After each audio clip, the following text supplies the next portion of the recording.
DJ অরুণদা মানুষটা একেবারে খারাপ না, একেবারে একদম লাল লাল চিকেন। সত্যি কথা বলতে খাওয়ার এই ছিল না। আমরা যার পছন্দ হয় না তার হয়ই না। মিষ্টি দিকে কালী দিকে কেন পছন্দ করে? দিদি সন্ধ্যাবেলা একদম ভালো গন্ধ আসছে, কি বানাচ্ছো, মাটন না চিকেন? একদম লাল লাল চিকেন। লাল লাল চিকেন, তো লাল লাল চিকেন তো বানাচ্ছো। কিছুদিন আগে ডিজে অরুণদার দোকানে তো গিয়েছিলে, তো কেমন লেগেছে ওখানে গিয়ে ডিজে অরুণদাকে তোমার? ডিজে অরুণদা মানুষটা একেবারে খারাপ না, একেবারে খারাপ না বলতে খারাপই না। মানুষের সাথে না মিশলে তুমি বুঝতে পারবে না মানুষ কে কেমন। তো ওনার ওই কথার জন্য অনেকে পছন্দ করে না, আবার ওই কথার জন্যই মানুষ দেখে, নাহলে ওনার মানুষ এত ফ্যান ফলোয়ার হলো কোথা দিয়ে? আর ওনাকে এত মানুষ ভালোবাসে কি করে বলো?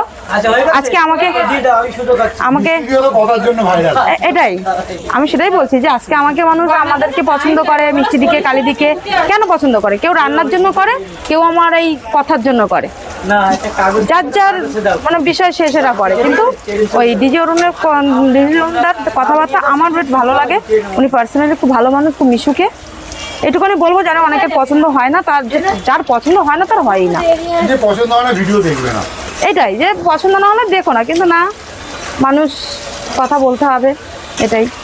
হ্যাঁ, মানুষের তো কমেন্ট করতে হবে, আমাদেরও ভালো লাগে মানুষের। না, মানুষ আমরা গেছি সবাই এখন এটাই বলে যে যারা যেতে পারে না তারা হয়তো বলবে যে খাওয়ার জন্য যায় বা এ করে, কিন্তু এরকম কোনো ব্যাপার না, খাওয়ার জন্য কেউ যায় না। আচ্ছা, তো ডিজে অরুণদার ওখানে গিয়েছিল, তো একটু জিজ্ঞাসা করি, তো কি কি খাওয়া দাওয়া করেছিল একটু বলো না।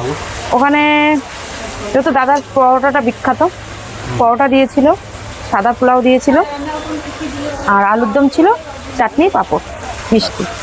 তো টেস্ট কিরকম লেগেছিল? ভালো লেগেছে।